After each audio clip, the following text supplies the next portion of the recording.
لا حول ولا قوة إلا بالله العلي العظيم. حسبنا الله ونعم الوكيل ونعم المولى ونعم النصير. أعوذ بالله السميع العليم من الشيطان اللعين الرجيم. بسم الله الرحمن الرحيم. الحمد لله الذي لا يبلغ مدحته القائلون ولا يحصي نعماءه العادون ولا يؤدي حقه المجتهدون. الذي لا يدركه بعد الهمم ولا يناله غاق الفتن الذي ليس لصفته حد محدود ولا نعت موجود ولا وجل ممدود ولا وقت معدود. الذي فطر الخلائق بقدرته ونشر الرياح برحمته واتنى بالصخور ميدان أرضه جلت عظمت. الصلاة والسلام على الرسول المؤيد المصطفى الأمجد والمحمود الأحمد أبي القاسم محمد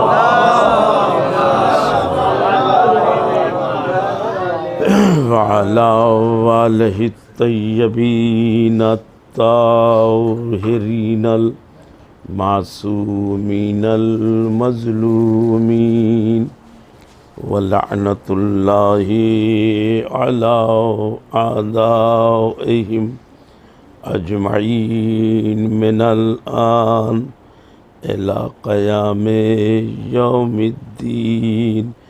أما بعد وقد قال حق سبحانه تبارك وتعالى في القرآن المجيد والفرقان الحميد. الله قوله الحق. بسم الله الرحمن الرحيم. إن الدين عند الله الإسلام. صلوات محمد.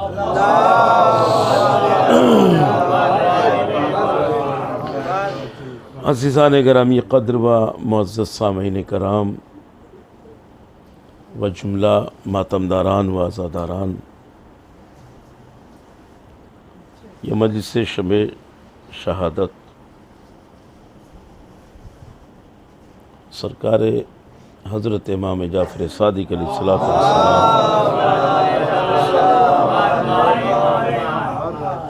منعقد کی گئی ہے، اور آپ سبھی حضرات اس فرش غم پا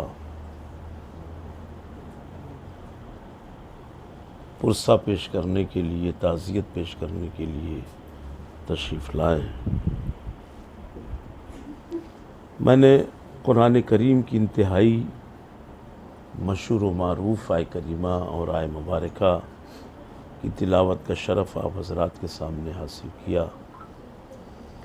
کہ جس میں پروردگار عالم براہ راست پوری دنیا کے سامنے یہ اعلان کر رہا ہے کہ اللہ کے نزدیک اگر کوئی پسندیدہ دین ہے تو وہ دین اسلام ہے۔ انتہائی مشہور آیہ کریمہ ہے جس کا مفہوم یہاں بیٹھے ہوئے ہر مومن کے ذہن میں موجود ہے۔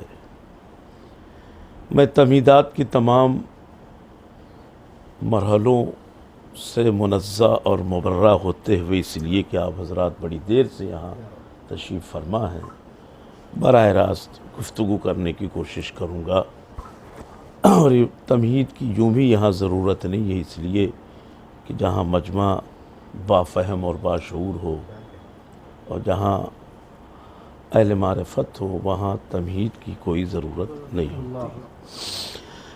تو خدا کے نزدیک سب سے پسندیدہ دین اگر کوئی ہے تو وہ دین اسلام ہے، اور اسلام کے جو دو سب سے اہم ترین رکن اور انہیں بنیاد کہہ لیجئے جن سے مل کر اسلام بنتا ہے، وہ ہے عقیدہ اور دوسرے ہے عمل۔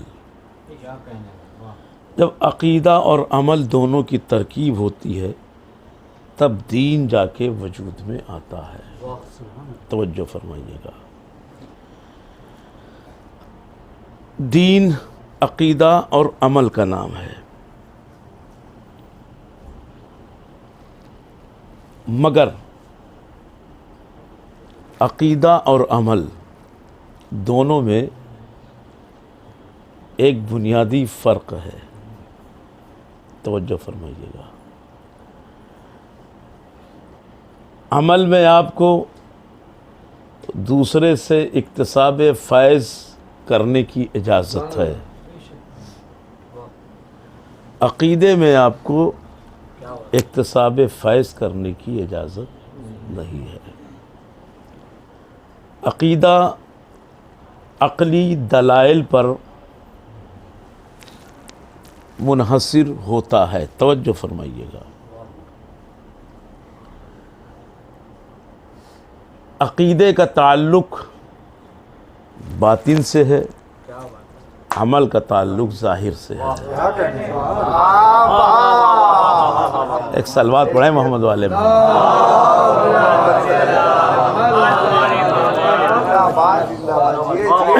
اسی لیے جو دکھائی دے اسے اسلام کہتے ہیں، جو نہ دکھائی دے اسے ایمان کہتے ہیں۔ ایک صلوات پڑھیں محمد والے میں۔ جو دکھائی دے اسے اسلام کہتے ہیں، جو نہ دکھائی دے اسے ایمان کہتے ہیں۔ دیکھیے چونکہ یہ مجلس گھر میں ہو رہی ہے اور الحمدللہ آپ سبھی حضرات آمادہ ہیں، متوجہ ہیں، تو میں بڑے پر اطمینان انداز میں مجلس کو خطاب کروں گا۔ عقیدے اور عمل میں یہ فرق ہے۔ دوسری چیز یہ ہے،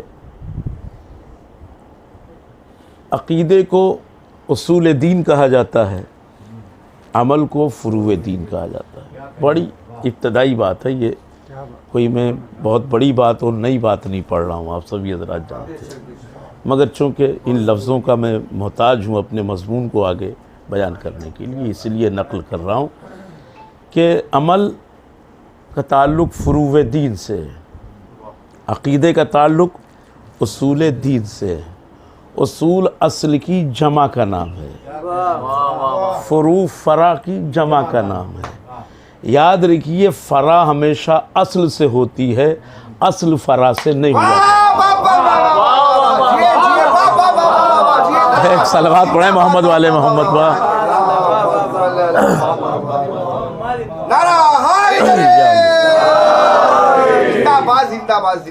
فرع ہمیشہ اصل سے ہوتی ہے، اصل کبھی فرع سے نہیں ہوتی۔ عقیدہ اصول میں ہے، توجہ فرمائیے گا، اور اسی لیے مذہب اسلام میں جتنے فرقے ہیں ان تمام فرقوں میں سب سے زیادہ واضح اور روشن ترین اگر کسی کے عقائد ہیں تو وہ مکتب تشیع ہے۔ غور کیجئے گا، سب سے زیادہ اگر واضح اور روشن ترین کسی مکتب کے عقائد ہیں تو وہ مکتب تشیع ہے۔ یہاں سے بالکل آپ جڑ جائیں مجھ سے۔ عمل میں سمجھوتا رکھا گیا ہے اور عقیدے میں سمجھوتا،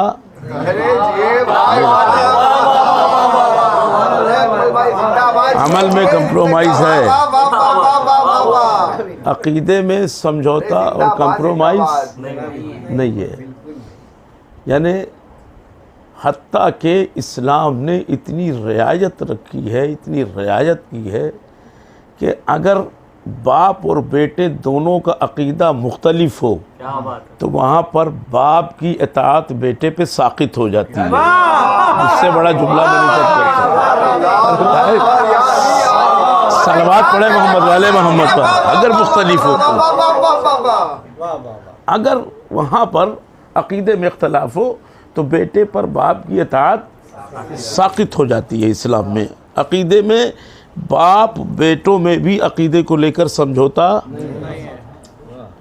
کیا بات ہے، دیکھیں میں تاریخ کے پس منظر میں نہیں جانا چاہتا چونکہ میں آپ کا وقت بچانا چاہتا ہوں۔ آپ کے سامنے پوری تاریخ ہے، توجہ فرمائیے گا۔ اسی لیے آپ جانتے ہیں کہ تاریخ میں ایک یہ بھی منظر گزرا ہے کہ بیٹا دشمن کا تھا، بیٹا دشمن کا تھا مگر کلمہ علی کا پڑھتا تھا۔ بھائی صلوات پڑھے نا محمد والے محمد پر، وہی سمجھوتا ہے۔ توجہ فرمائیے گا، تاریخ آپ کے پیش نظر ہے۔ بیٹا دشمن کا تھا مگر کلمہ علی کا پڑھتا تھا، اور اس نے کلمہ پڑھ کے پوری دنیا کو یہ بتایا کہ دیکھو عقیدے میں چاہے باپ اور بیٹے کیوں نہ ہو کوئی سمجھوتا نہیں ہو سکتا ہے۔ توجہ فرمائیے گا۔ اچھا، عقیدے کی ابتدا ہوتی کہاں سے؟ اسلام میں عقیدے کی ابتدا کہاں سے ہوتی ہے؟ تو کسی سے بھی سوال کریں گے تو سب سے پہلے کہے گا کہ توحید۔ توحید ہمارے وہاں پوری دنیا میں کہیں بھی چلے جائیے، دنیا کے کسی بھی گوشے اور کونے میں، اور اگر ہمارا سلیبس اٹھا کے دیکھیں گے تو آپ کو اس کی ابتدا توحید سے ملتی ہے۔ توجہ فرمائیے گا بھائی، توحید سے ابتدا کا ملنا اس بات کی دلیل ہے کہ جو صدیوں سے ہم پہ ایک الزام لگایا جاتا ہے کہ ہم علی کو خدا مانتے ہیں، یہ اس کا مدلل جواب ہے۔ توجہ فرمائیے گا، ہمارے سلیبس میں توحید سب سے پہلے ہے نا۔ توحید، عدل، نبوت، امامت اور قیامت، یہ 5 اصول ہے دین کے کہ جن پر دین منحصر ہے۔ توجہ فرمائیے گا۔ اچھا، توحید جس سے ابتدا ہے، توحید کو سمجھائے گا کون؟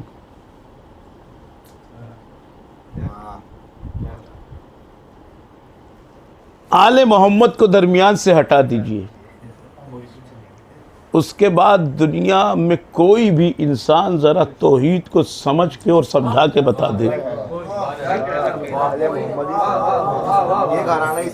توجہ فرمائیے گا، توحید کو، آل محمد کو ہٹا کے پوری دنیا میں اگر کوئی سمجھنا چاہے یا سمجھانا چاہے، توجہ فرمائیے گا، تو میں یہ دعویٰ کرتا ہوں کہ قیامت تک وہ چاہے جتنا بڑا عالم کیوں نہ ہو، عالم کیوں نہ ہو، آل محمد کو چھوڑ کر نہ توحید کو سمجھ سکتا ہے نہ کسی کو توحید سمجھا سکتا ہے۔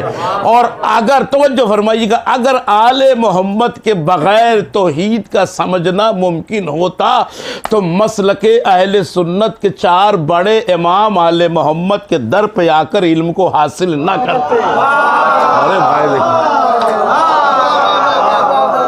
صلوات پڑھے محمد والے محمد پر، اگر ممکن ہوتا تو اگر ممکن ہوتا، آج جس کی شب شہادت اس امام کے حوالے سے میں جملہ آپ کے حوالے کرتا ہوں، خود مسند امام احمد بن حنبل نے یہ جملہ لکھا ہے کہ اگر مجھے 2 سال امام جعفر صادق علیہ السلام کی شاگردی کے نہ ملتے، توجہ فرمائیے گا، اگر 2 سال مجھے امام کی شاگردی کے نہ ملتے تو میں ہلاک ہو جاتا، توجہ فرمائیے گا، ہلاک ہو جاتا۔ یہ آل محمد کی صداقت پر بہت بڑی مہر ہے کہ کبھی ان کا امام یہ کہتا ہے کہ اگر پوتا نہ ہوتا تو میں ہلاک ہو جاتا، کبھی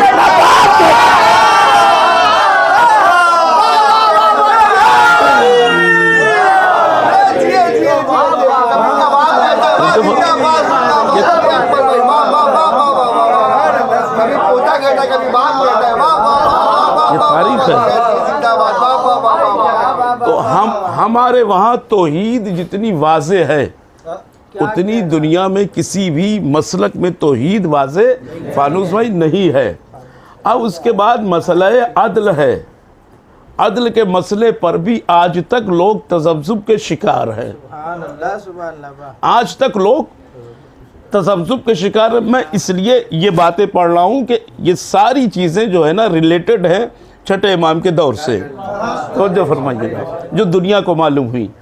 تو عدل کے مسئلے میں بھی لوگ تذبذب کے شکار ہیں۔ کوئی یہ کہتا ہے کہ اللہ جسے چاہے گا بخش دے گا، جسے چاہے گا نہیں بخشے گا۔ عدل کے حوالے سے ایک یہ بھی نظریہ ہے، توجہ فرمائیے گا، غور سے سنیے گا۔ دیکھیے ہمارا جو مکتب ہے وہ اس سے انکار نہیں کرتا ہے، بس ہمارے وہاں تھوڑا انداز بدلا ہوا ہے۔ وہ کہتے ہیں اللہ جسے چاہے گا اسے بخش دے گا۔ ہم یہ کہتے ہیں کہ دیکھو تم ہی کہ تو جسے چاہے گا بخش دے گا، ہم یہ کہتے ہیں کہ اللہ اسی کو بخشے گا کہ جسے وہ چاہتا ہوگا۔ بھائی فرق ہوگی، صلوات پڑھے محمد والے محمد کا، فرق ہو گیا نا۔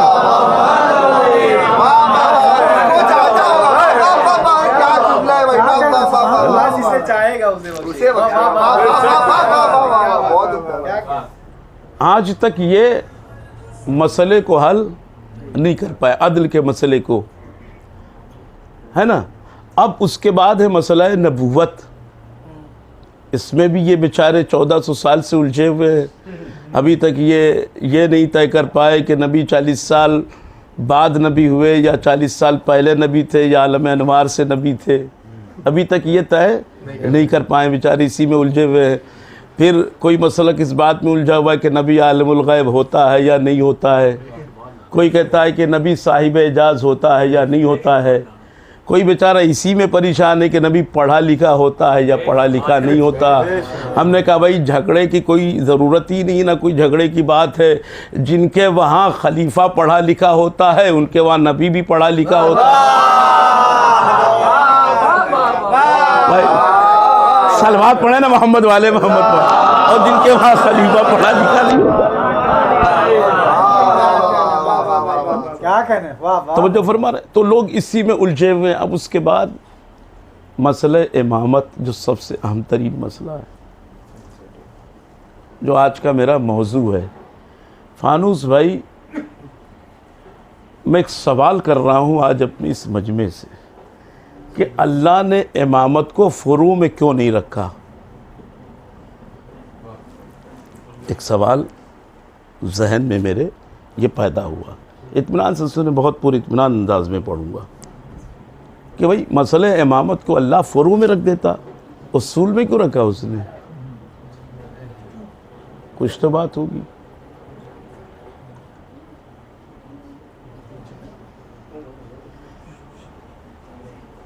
ابتدائی جملے آپ کے ذہنوں میں ہوں گے نا، ان جملوں کو رکھ کے یہ جملہ سنیے گا تو انشاءاللہ اس جملے کی تکمیل اس جملے سے ہو جائے گی۔ اللہ نے اصول میں رکھا، فروع میں نہیں رکھا۔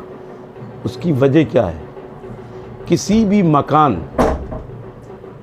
کی اگر چھت گر جائے یا دیوار ڈیمیج ہو جائے تو اس کی مرمت ممکن ہوتی ہے، لیکن اگر کسی مکان کی بنیاد ہل جائے تو پھر عمارت محفوظ نہیں رہ جاتی، اس کی مرمت نہیں ہو سکتی ہے۔ اللہ نے اسی لیے امامت کو فروع میں نہیں بلکہ اصول میں رکھا، یعنی اسلام کی بنیاد کا اسے ایک جز بنا کے دنیا کی تمام مسلمانوں کو یہ بتایا کہ دیکھو اگر بنیاد میں سے ایک بھی اینٹ نکالو گے نا تو پوری عمارت خطرے میں پڑ جائے گی، اسی لیے ہم نے اسے اصول میں رکھا۔ توجہ فرمائیے گا، فروع میں اللہ نے امامت کو نہیں رکھا بلکہ اصول میں رکھا۔ کیوں؟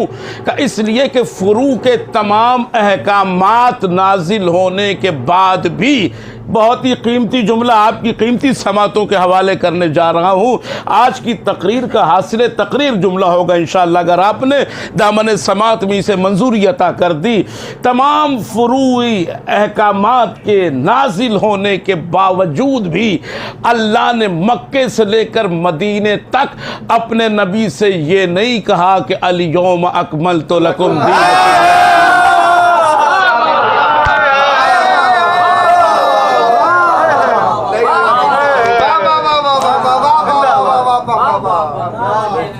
بلکہ مسئلہ امامت کے حل ہو جانے کے بعد اللہ نے کہا الیوم اکملت لکم دینکم۔ توجہ فرمائیے گا، واتممت علیکم نعمتی ورضیت لکم الاسلام دینا۔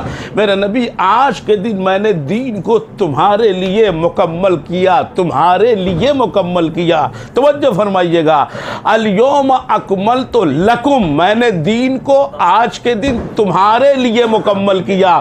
براہ راست نبی سے خطاب کر کے اللہ کہہ رہا ہے کہ اے میرے نبی تمہارے لیے میں نے دین کو مکمل کیا، اما جب بغیر ولایت و امامت کے دین نبی کے لیے مکمل نہ ہو، صلوات بر محمد وآل محمد، مسئلہ امامت بڑا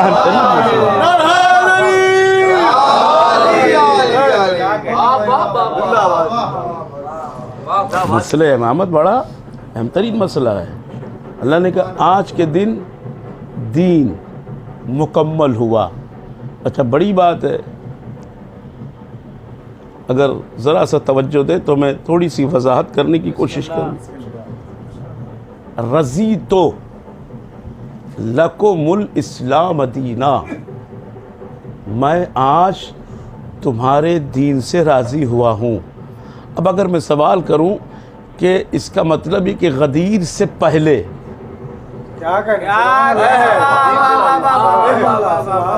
بھئی اس جملے کا اس سے کہیں زیادہ حق ہے جسے آپ کو ادا کرنا ہے۔ رضیت لکم الاسلام دینا، دو لفظ استعمال کیا۔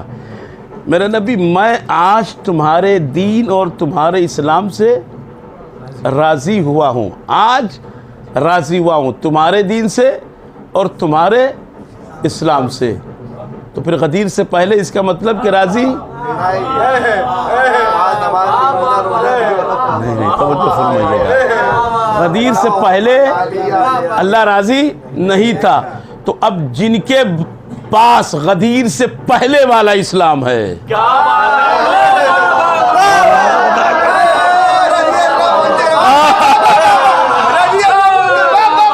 صلوات پر ہے محمد والے محمد با، بڑا باشعور بندہ ہے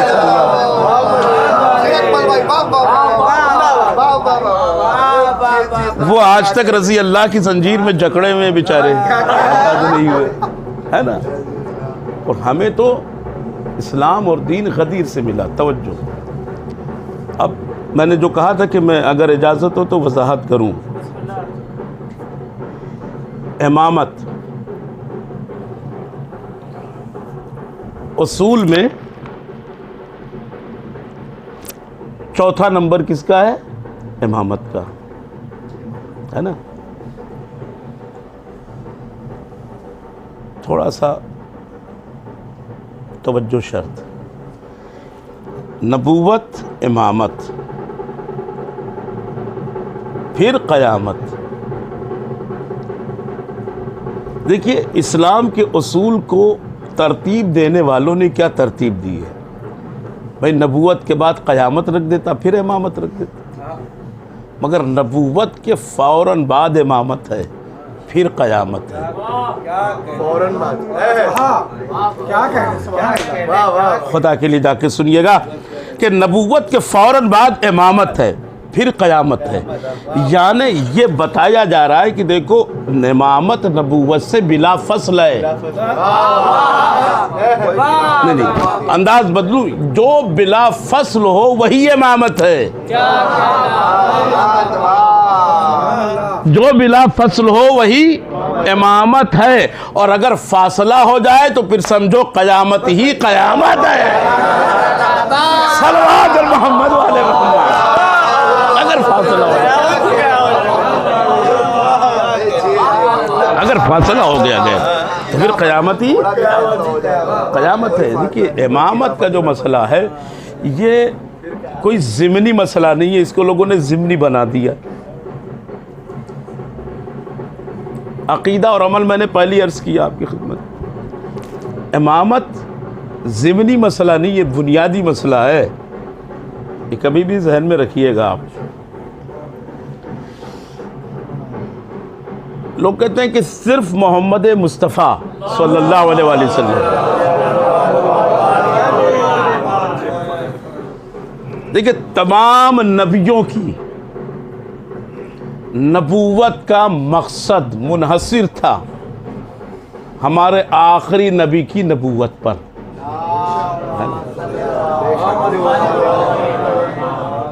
تمام نبیوں کی نبوت کا جو مقصد تھا اس کی تکمیل ہوئی ہے ہمارے نبی کی نبوت سے۔ اگر ہمارا نبی نہ ہوتا تو تمام انبیاء کی نبوت کا جو مقصد تھا وہ ختم ہو جاتا۔ تو تمام انبیاء کی نبوتوں کی تکمیل ہوئی ہے ہمارے نبی کی نبوت سے۔ اب اس نبی کی نبوت کی تکمیل کس سے ہوئی؟ ولایت سے، ہے نا؟ تو یہ ماننا پڑے گا کہ اگر ولایت و امامت کو نبوت سے جدا کر دیا جائے تو صرف محمد مصطفیٰ کی ہی نبوت خطرے میں نہیں بلکہ سارے نبیوں کی نبوت خطرے میں آ جائے گی۔ یعنی کوئی نبی بغیر ولایت و امامت کے اپنی نبوت کو نہیں بچا سکے گا۔ تو ذرا امتیوں کو سوچنا چاہیے کہ جب بغیر اس کے نبیوں کی نبوت نہیں بچ سکتی تو تمہارا ایمان کہاں سے بچا؟ اس لیے کہ علی کی ولایت و امامت تمام انبیاء کی نبوتوں کی تکمیل کا سبب ہے، اسی لیے اکمال دین کہا گیا ہے کہ روز غدیر اکمال دین ہوا ہے۔ توجہ فرمائیے گا۔ اب لوگ کہتے ہیں کہ بھائی ہم اندھی عقیدت کے شکار ہو کر علی کے نام کا ورد کرتے ہیں یا نعرہ لگاتے ہیں، ایسا کچھ نہیں، نہ یہ جوش محبت ہے نہ جوش عقیدت ہے۔ علی ہماری محبت اور عقیدت کا نام نہیں ہے، علی اسلام کی ضرورت کا نام ہے۔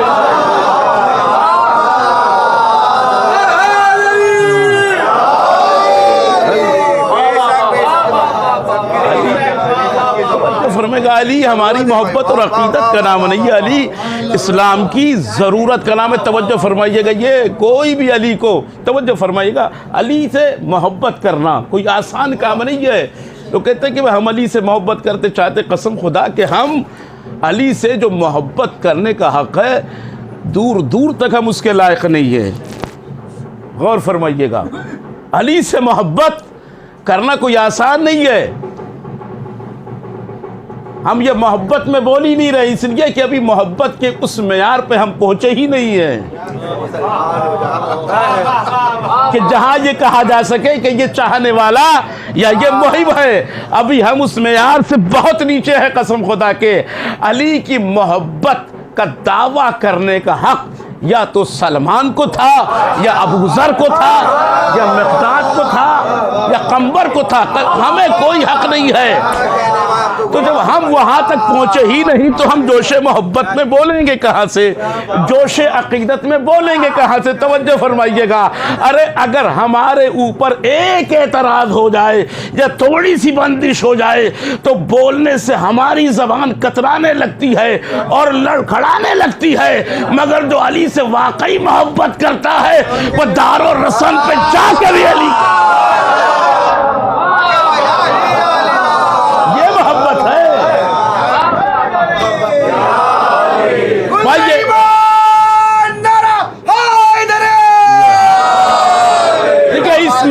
اس مجمع میں اگر اکمل کاظمی علی کے فضائل کو بیان کر رہا ہے تو کوئی بڑی بات نہیں. یہاں سب ہمارے ہم فکر ہے، ہم خیال ہے، ماشاءاللہ ہم عقیدہ لوگ ہیں، ہمارے دوست ہیں، احباب ہیں، ہمارے بھائی ہیں، ہمارے بزرگ ہیں، سب اپنے ہیں. اگر ہم یہاں بھانگے دوہل علی کے فضائل بیان کریں تو اس میں کوئی کمال کی بات نہیں ہے، اس میں کوئی معرکہ ہم سر نہیں کر رہے ہیں. بات تو جب ہے کہ دشمن کا دربار ہو، دشمن کے سپاہی ہو، دشمن کا دربار ہو، دشمن کے سپاہی ہو، جلاد سامنے ہو، ہاتھوں میں برہنہ شمشیر ہو، موت سامنے کھڑی ہو، اس کے بعد بھی موت کی آنکھوں میں آنکھیں ڈال کر سینہ تان کر بغیر کسی کی پرواہ کیے ہوئے علی کے فضائل بیان کرنا، یہ کمال یہ کمال محبت ہے. توجہ فرمائیے گا، یہاں بیان کر لینا کوئی بڑی بات نہیں ہے. میں اسی امام کے دور کا واقعہ بیان کر رہا ہوں، چھٹے امام حضرت امام صادق علیہ السلام کے امام کا ایک چاہنے والا کوفے میں امام کی بارگاہ میں آیا، امام کی خدمت میں آیا، جس کا نام بشار ہے. آنے کے بعد اس نے سلام عرض کیا، امام نے جواب سلام دیا اور اس کے بعد اسے اپنی بس میں بٹھایا. جب وہ بیٹھا تو اس نے دیکھا کہ امام کے دونوں طرف یعنی داہنی طرف اور بائیں طرف کھجور کے 2 تشت رکھے ہوئے. امام نے ان میں سے ایک تشت کو آگے بڑھایا اور اس سے کہا کہ بشار آؤ، اسے تناول فرماؤ. اب بشار کہے تو کیا کہے، ہاتھوں کو جوڑا، بعرض معذرت ان جملوں کو ادا کیا. مولا دل نہیں چاہ رہا ہے، دل نہیں چاہ رہا ہے. امام نے کہا بشار میں کہہ رہا ہوں اسے تناول فرماؤ. اب چونکہ امام کہہ رہے بشار کرے تو کیا کرے، زار و قطار رونا شروع کر دیا. جب بشار رونے لگا تو امام نے پوچھا رونے کا سبب کیا ہے؟ کہ مولا ابھی تھوڑی دیر پہلے آپ کی خدمت میں حاضر ہونے سے پہلے میری آنکھوں نے جس منظر کو دیکھا ہے اس منظر کی وجہ سے میرا کھانے پینے کا دل نہیں کر رہا. امام نے پوچھا کیا دیکھا؟ کہ میں نے بھی یہ دیکھا کہ ایک خاتون جو آپ کی چاہنے والی ہے چلتے چلتے زمین پر گری، اور جب وہ گری تو اس کے زبان سے یہ جملہ نکلا، اللہم لعن ظالمی کا فاطمۃ الزہرا، پروردگار تیری لعنت ہو شہزادی کونین پر ظلم کرنے والوں پر. بس اس کا یہ کہنا تھا کہ حاکم وقت کے سپاہیوں نے دوڑ کر اسے گرفتار کیا اور تازیانہ مارتے ہوئے اسے دربار کی طرف لے گئے. اللہ اکبر. اس منظر کو دیکھنے کے بعد اب میرا دل کچھ کھانے کو نہیں کہہ رہا ہے. امام نے فوراً کہا بشار اپنی جگہ سے کھڑے ہو، چلو میرے ساتھ مسجد سہلا میں چلو. امام مسجد سہلا میں لے کر آئے اور اپنے غلام سے کہا تم دربار میں جاؤ اور جا کر اس معظمہ کی خبر لے کر میرے پاس آؤ. دونوں مسجد سہلا میں پہنچے. امام نے 2 رکعت نماز پڑھی، بشار نے بھی پڑھی. پھر اس کے بعد امام نے سجدہ شکر میں اپنا سر رکھا اور اس معظمہ کے حق میں دعا کی. ادھر دعا کر کے سجدہ شکر سے امام نے اپنا سر اٹھایا تھا، ادھر بشار نے سر اٹھایا تھا کہ ادھر پیچھے غلام آ کے کھڑا ہو گیا اور آ کر اس نے سلام عرض کیا. امام نے جواب سلام دیا اور پوچھا بتا اس خاتون کا کیا حال ہے؟ کہ مولا میں جب دربار میں پہنچا تو میں یہ دیکھ رہا تھا کہ یکایک حاکم وقت کے چہرے کا رنگ بدل گیا. پہلے غصے میں تھا مگر بعد میں مسکرانے لگا، نرم دل ہو گیا، نرم مزاج فوج ہو گیا، ایسا لگ رہا تھا کہ یکایک کسی نے اس کے سخت دل کو موم بنا دیا ہو۔ توجہ فرمائیے گا، اس نے اپنا لب و لہجہ بدل دیا، انداز گفتگو بدل دیا، اور بڑے ہی شفقت و محبت کے ساتھ اس خاتون کو رہا کیا۔ جب رہا کیا نا تو وہ چلنے لگی، جب چلنے لگی تو اس نے روکا، اور روکنے کے بعد کہا یہ 30,000 دینار بھی میری طرف سے لے کے جا۔ توجہ فرمائیے گا، تو اس خاتون نے کہا کہ سنو، جس بادشاہ کے خزانے آل محمد کے حق کو لوٹ کے بھرا گیا ہو، جس بادشاہ کا خزانہ آل محمد کو لوٹ کے بھرا گیا ہو، وہ میں اپنے اوپر خرچ کرنا حرام، ہائے ہائے ہائے، حرام سمجھتے۔ توجہ فرمائیے گا، یعنی دربار میں علی کی چاہنے والی، امام کی چاہنے والی ایک خاتون نے حاکم وقت کے رخسار پر اس طرح غیرت کا اور حقانیت کا تماشا لگایا کہ پوری بادشاہت لرزہ برندام ہو گئی۔ جیسی امام نے یہ جملہ سنا، پھر اس کے حق میں دعا کرنا شروع کیا۔ اب جملہ آپ کے حوالے کرتا ہو، اس نے سرے راہ سرے عام شہزادی کونین کے قاتلوں پہ لعنت کی، حاکم وقت کے سپاہی گرفتار کر کے لے گئے۔ امام کی دعا کے بعد وہ رہا ہوئی، امام کی خدمت میں آئی، تو امام نے یہ نہیں کہا کہ تمہیں گھر میں بیٹھ کے لعنت بھیجنی چاہیے۔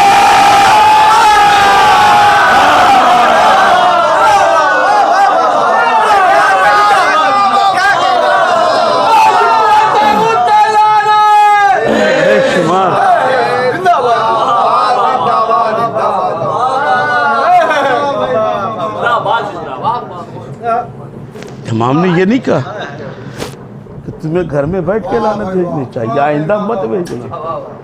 امام نے اس کے حق میں دعا کی۔ اللہ اکبر، اب آپ سنیں گے، دعا کی، توجہ فرمائیے گا۔ جب دعا کی نا، اب میں نے کیا کہا کہ میں چاہنے والوں میں پڑھ رہا ہوں۔ ایک وہ خاتون ہے کہ جس نے حاکم وقت کے سپاہیوں کے بیچ شہزادی کونین کے دشمنوں پہ لعنت بھیجی۔ اب جنہیں بازار میں یا سرعام لعنت بھیجنے سے ڈر لگ رہا ہو، میں تو کہتا ہوں وہ اپنا موازنہ اب اس عورت سے بھی نہ کریں۔ ارے بھائی، اب تو وہ عورت کے بھی موازنے کے قابل نہیں رہے نا، مرد تو کہنا دور کی بات ہے، اب تو ایک حق پرست عورت سے بھی ان کی میں تمثیل نہیں دے سکتا، مثال نہیں دے سکتا۔ توجہ، امام نے اس کے حق میں دعا کی۔ بشار کہتا مولا ذرا یہ بتائیے، مولا ذرا یہ بتائیے کہ اس نے لعنت کی، یہ سپاہیوں نے بڑھ کے اسے گرفتار کیوں کیا؟ گرفتار اسی لیے کیا ہوگا کہ سپاہیوں کو برا لگا ہوگا، تو یا تو ان سپاہیوں کا رشتہ شہزادی کے قاتلوں سے ہوگا،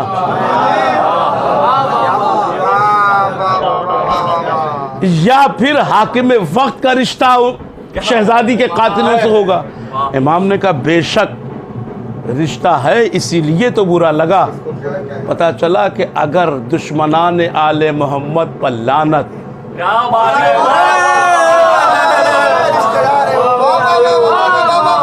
لعنت کسی کو بری لگے تو اس پر آپ کو ناراض نہیں ہونا چاہیے، بلکہ خوش اس بات پہ ہونا چاہیے کہ چھپی ہوئی رشتہ داری سامنے آ گئی۔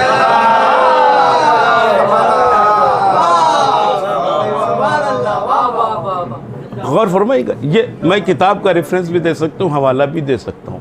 دوسری چیز یہ کہ ایک یہ واقعہ امام کے زمانے کا، ایک اور واقعہ میں آپ کی خدمت میں پیش کرتا ہوں۔ امام صادق علیہ الصلوۃ والسلام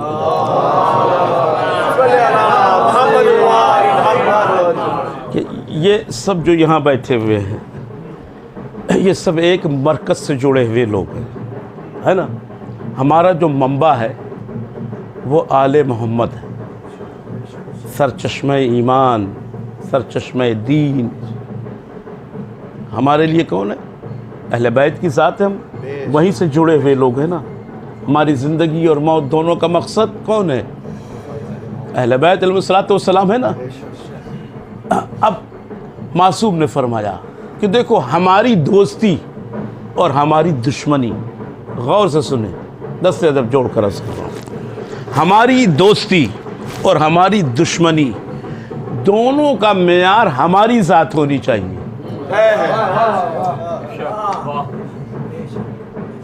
تمہیں یہ نہیں دیکھنا ہے کہ کون تمہارا دوست ہے یا کون تمہارا دشمن۔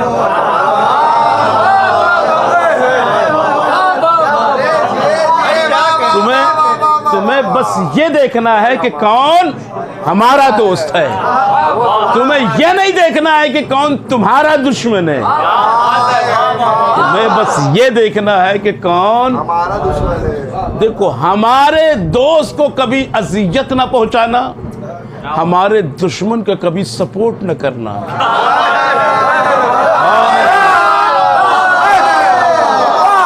دوستی اور دشمنی دونوں کا معیار ہماری ذات، آپسی جو بھی تمہارا ہو، جو بھی رنجش ہو، جو بھی تمہاری کشیدگی ہو، جو بھی اختلاف ہو، ہماری ذات کی بنیاد پر بالائے طاق رکھ دینا۔ توجہ، اگر اس کے دل میں میری ولایت کی خوشبو محسوس کرنا تو ہمارے لیے اسے معاف کر دینا، بخش دینا، کم از کم یہ سوچ کر کہ جس طرح سے تم اشہد ان علی ولی اللہ پڑھ رہے ہو، ویسے ہی تمہاری تائید میں یہ بھی اشہد ان علی ولی اللہ پڑھ رہا ہے۔ سنو، جس طرح سے تم ہماری امامت و ولایت پر ایمان رکھتے ہو اسی طرح سے یہ بھی رکھ رہا ہے۔ سنو، جس طرح سے تم میرے جد حسین کے نام پہ آنسو بہاتے ہو اسی طرح سے یہ بھی بہا رہا ہے۔ جس طرح سے تم ہماری محبت میں تمام مصیبتوں کو برداشت کر رہے ہو اسی طرح سے یہ بھی برداشت کر رہا ہے۔ تو اگر اپنی ذات کی بنیاد پر اسے معاف نہ کر پانا تو ہماری ذات کی بنیاد پہ معاف کر دینا۔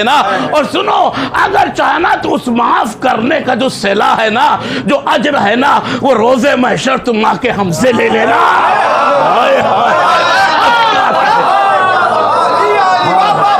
صلوات پڑھیں محمد والے محمد۔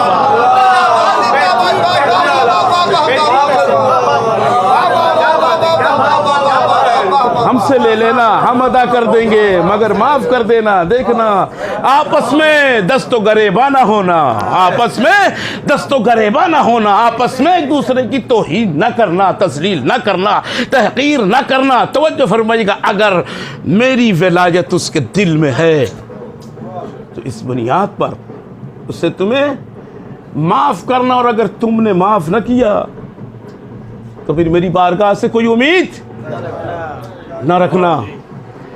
توجہ، اس لیے یوں ہی نہیں، اس کی وجہ ہے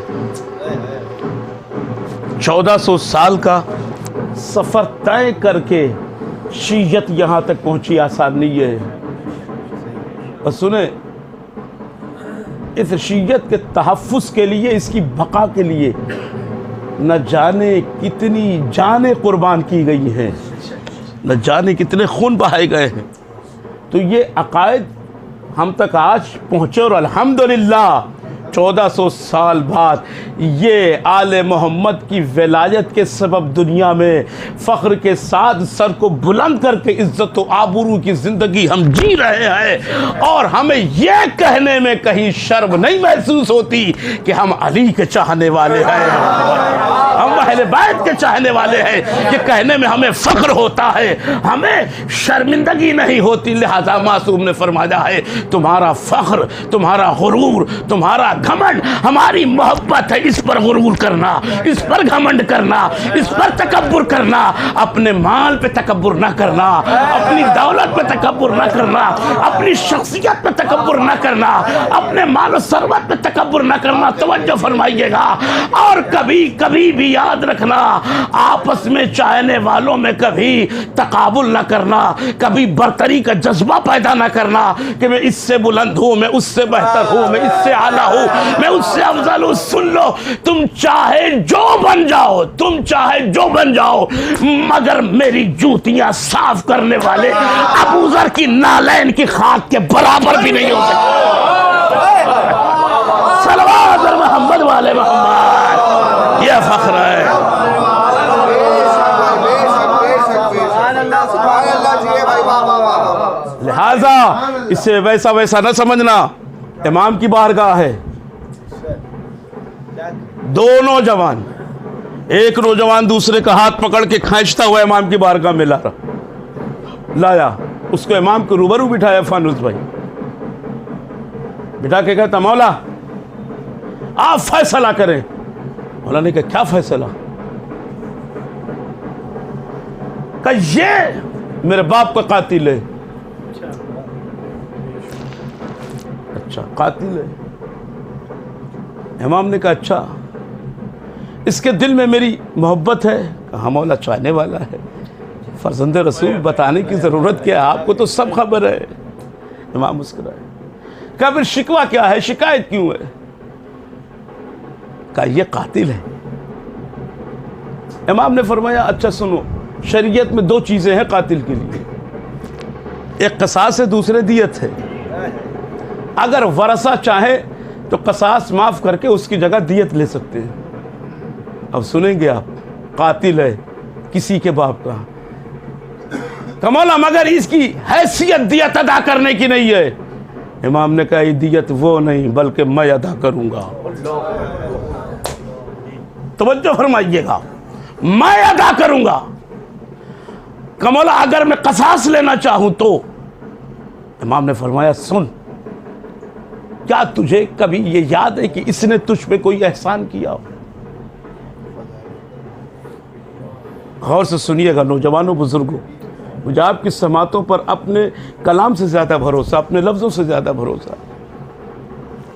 کوئی احسان، کوئی نیکی، کوئی سلوک اس کا یاد ہے؟ ظاہر سی بات آپ ساتھ میں سالوں سے رہ رہے ہیں، اٹھ رہے ہیں، بیٹھ رہے ہیں، کبھی نہ کبھی ایک دوسرے کا کوئی نہ کوئی احسان ایک دوسرے پر تو ہو ہی جاتا ہے کسی نہ کسی بہانے. وہ اپنے ذہن پہ زور دینے لگا. ہاں زور دینے کے بعد اس نے کہا مولا ایک احسان اس کا مجھ پر بھی ہے، میرے باپ پر بھی ہے، اور اسی کی وجہ سے یہ ابھی تک زندہ ہے، نہیں تو میں اسے کب کا قتل کر چکا ہوتا. امام نے کہا کیا احسان ہے؟ کہ اصل میں ہم اس سے ملنے سے پہلے آپ کی معرفت نہیں رکھتے تھے.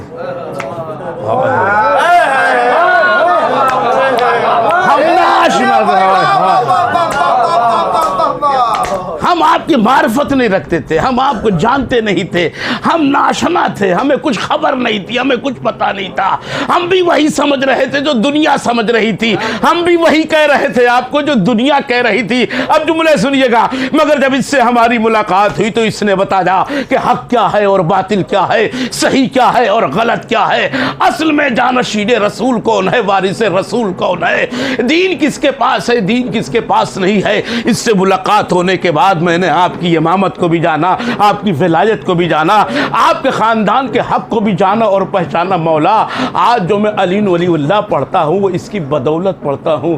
اب امام نے فوراً اپنا انداز بدلا. کہا جب یہ تسلیم کرتا ہے کہ تجھ پر اس کا یہ احسان ہے کہ اس کی بدولت تو اشہد ان علی ولی اللہ پڑھ رہا ہے اور میری معرفت رکھتا ہے، انصاف سے بتا اگر تیرا باپ مرنے کے بعد توجہ فرمائیے گا، تیرا باپ مرنے کے بعد تو بتا اگر میری ولایت پر یقین رکھتا کہاں جائے گا، جنت میں یا جہنم میں؟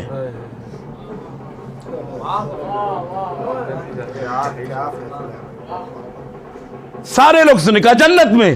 کہا تو؟ کہا میں بھی جنت میں جاؤں گا. کس بنیاد پر جائے گا؟ اپنے سجدوں کی بنیاد پر. جو فرمائیے گا یہ اپنی نمازوں کی بنیاد پر، اس کی بنیاد پر جائے گا. کہا نہیں مولا. کہا پھر کس بنیاد پر؟ کہا آپ کی محبت و ولایت کی بنیاد پر. تو امام نے فرمایا اچھا اب بتا تو تیرا باپ جنت میں جائے گا ہماری محبت اور ولایت کی بنیاد پر، اور وہ محبت اور ولایت جو تجھے اور تیرے باپ کو جنت میں لے جائے گی وہ کس کی وجہ سے ملی؟ توجہ فرمانے کس کی وجہ سے؟ کہ اس شخص کی وجہ سے. کہ اب بتا دنیا میں جنت سے بھی زیادہ کوئی قیمتی شے ہے؟ کہا نہیں. کہ اب تجھے اختیار ہے، تو جتنی بھی دیت مقرر کرنا چاہ رہا ہے تو کر لے، چاہے وہ کسی بادشاہ کا خزانہ ہی کیوں نہ ہو، مگر شرط یہ ہے کہ دیت تو دی جائے گی مگر ادھر دیت دوں گا ادھر جنت لے لوں گا.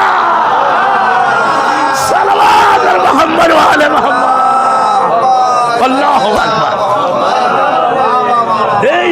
حق ادا کر۔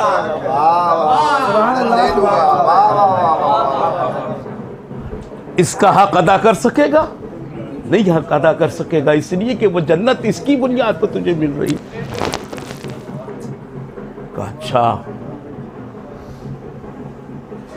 ہاتھوں کو جوڑا، قدموں میں سر کو رکھا، روتے ہوئے فرزند رسول، مجھ سے غلطی ہوئی، میں غلطی پہ تھا، میں اسے معاف کرتا ہوں، میرا خدا بھی اسے معاف کرے، آل محمد بھی اسے معاف کرے، مولا آپ مجھے بھی معاف کریں۔ اور نتیجہ کیا نکلا کہ اہل بیت کی محبت اور ولایت کی بنیاد پر باپ کا قاتل ہی کیوں نہ ہو، اسے امام نے معاف کرنے کا حکم دیا ہے، انتقام لینے کی اجازت نہیں دی ہے۔ کیوں؟ اس لیے کہ دنیا میں اس سے قیمتی کوئی شے نہیں ہے۔ بس دو جملے کی زحمت اور مضمون کو سمیٹ رہا ہوں۔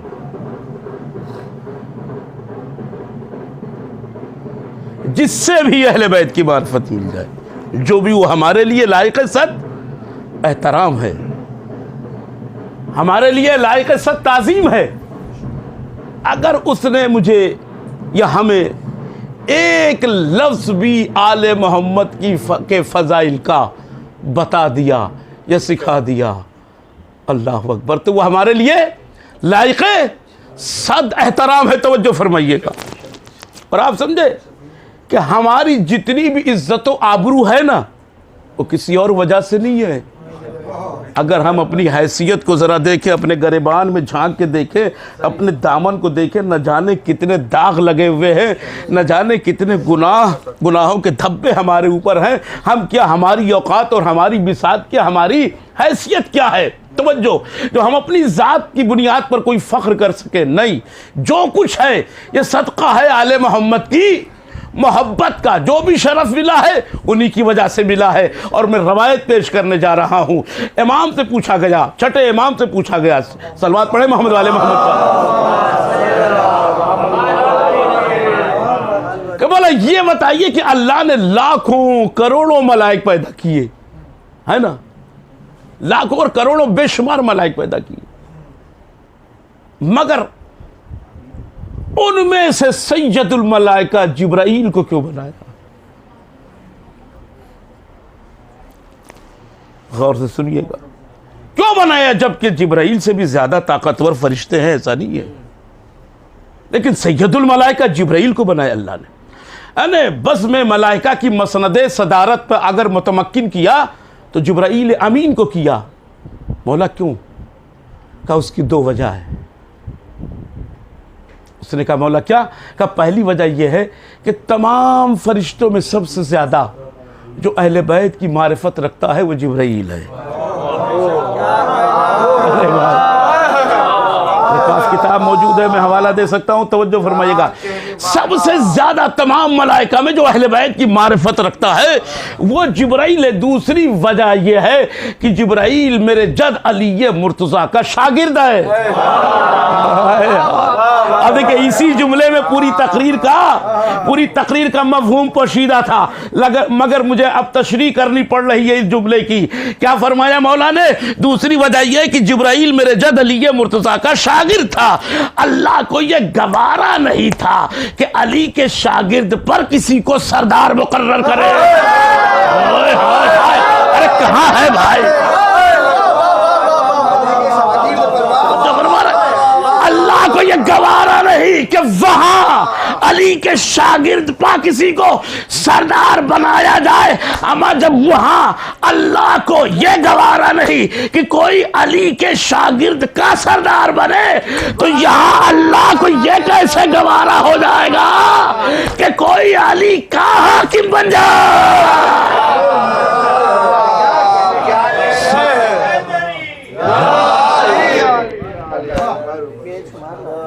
یہ کیسے ممکن ہے جس کے شاگرد پر اللہ کسی کو سردار برداشت نہ کرے، اس کے استاد پر کوئی کیسے حاکم بن سکتا ہے؟ ممکن ہی نہیں ہے۔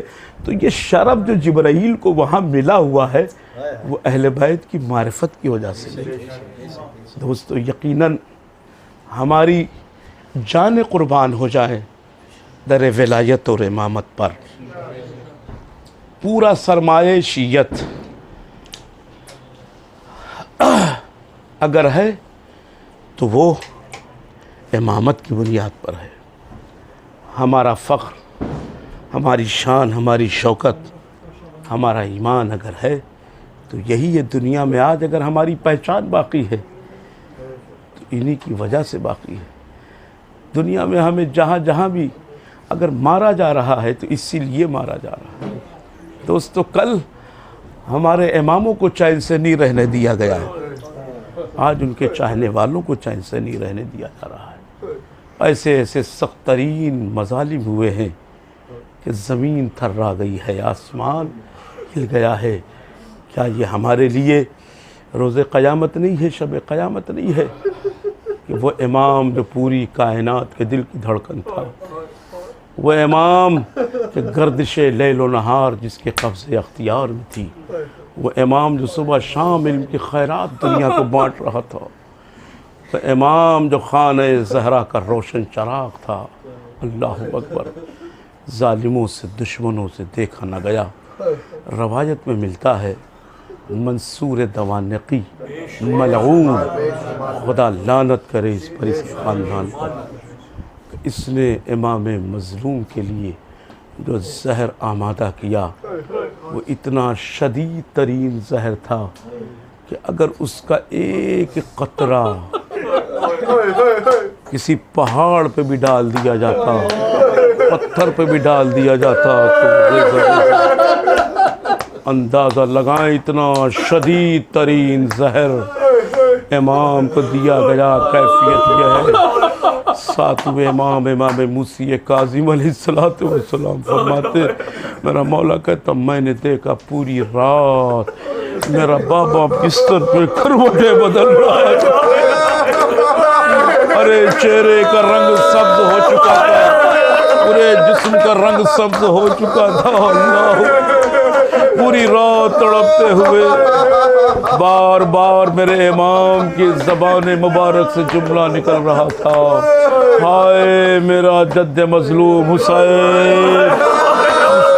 کروٹیں بدلتے بدلتے کربلا والوں کو یاد کرتے جا رہے تھے، بچوں کو تسلی و تشفی بھی دے رہے تھے. امام فرماتے جیسی وقت صبح نمودار ہوا میرے بابا کی روح پرواز کر گئی. ارے بیت الشرف میں کوہرام بپا ہو گیا. امام موسی کاظم علیہ السلام نے اپنے ہاتھوں سے اپنے بابا کو غسل دیا، کفن پہنایا. اللہ اکبر. غسل دیا، کفن پہنایا. میں کہوں گا مولا یہ آپ کا مقدر ہے. کیا آپ کے بابا کی شہادت ہوئی تو آپ نے اپنے ہاتھوں سے اپنے بابا کو غسل بھی دیا، کفن بھی پہنایا. مگر ہائے سید سجاد کا مقدر نگاہوں کے سامنے جلتی زمین پر باپ کا لاشاب گورو کفن پڑا رہا، مگر کوئی نہ تھا جو حسین کو غسل کفن دیتا. ہاں زیادہ روایت میں ملتا ہے، تاریخ میں سب سے بڑا جنازہ اگر کسی کا اٹھا ہے تو وہ امام جعفر صادق علیہ السلام ہے. 30,000 کا مجمع تھا. روایت میں ملتا ہے آج تک تاریخ میں اتنا بڑا جنازہ کسی کا نہیں اٹھا. ہاں عزیزو ہے عزادارو، انتہائی سخت ترین منزل ہے. ہزاروں کی تعداد چاہنے والوں کے درمیان امام کا جنازہ اٹھا، جنت البقیع کی طرف چلا. میرا دل یہ کہتا ہے کہ یہاں پہ میں سوال کروں مولا، آپ کے جنازے میں ہزاروں چاہنے والوں کا مجمع تھا، شاید آپ نے کربلا کو رخ کیا ہو اور یہ جملہ کہا میرے جد مظلوم حسین آج میرا جنازہ اٹھ رہا ہے، ہزاروں چاہنے والے موجود ہیں، کل تیرا جنازہ اٹھانے والا کوئی نہ تھا. اے عزادارو، جنازہ جنت البقیع میں پہنچا. روح فاطمہ نے اپنے لال کا استقبال کیا. امام موسی کاظم نے اپنے بابا کو دفن کیا. قبر تیار ہو گئی. روایت کا جملہ ہے جب بابا کو دفن کر کے واپس بیت الشرف میں آئے ہیں، امام نے اپنی بہنوں کو تسلی و تشفی دی. ارے بھائی نگاہوں کے سامنے تھا، بہنوں کو یہ دیکھ کر تسلی ہو گئی کہ بابا نہیں تو بھائی موجود ہے، مگر ہائے سکینہ، بھائی تو موجود تھا مگر ہاتھوں میں ہتھکڑی، پیروں میں بیڑی، نگاہوں کے سامنے بہن تماچے بے تماچے کھائے جا رہی تھی، مگر بھائی تڑپ تڑپ کے رہ جا رہا تھا اور یہ جملہ کہہ رہا تھا، اے پروردگار مجھ سا مظلوم دنیا میں کون ہوگا کہ جس کی نگاہوں کے سامنے بہن کو تعزیانے لگائے جا، انا للہ و انا الیہ راجعون، رضا بقضائہ و تسلیما لامرہ، الا لعنۃ اللہ علی القوم الظالمین، سیعلم الذین ظلموا ای منقلب ینقلبون۔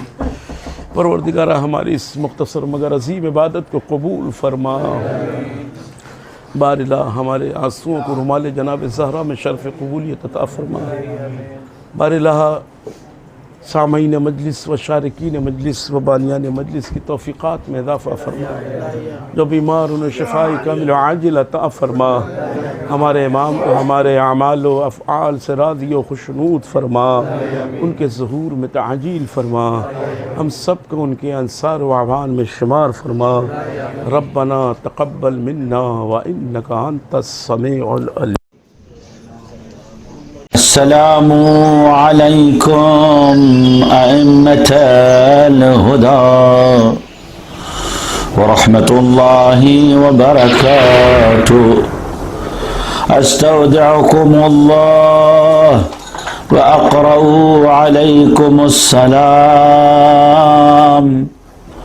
آمنا بالله وبالرسول وبما جئتم به ودللتم عليه، اللهم فاكتبنا مع الشاهدين۔ اللهم صل على محمد وآل محمد، اللهم صل على محمد وآل محمد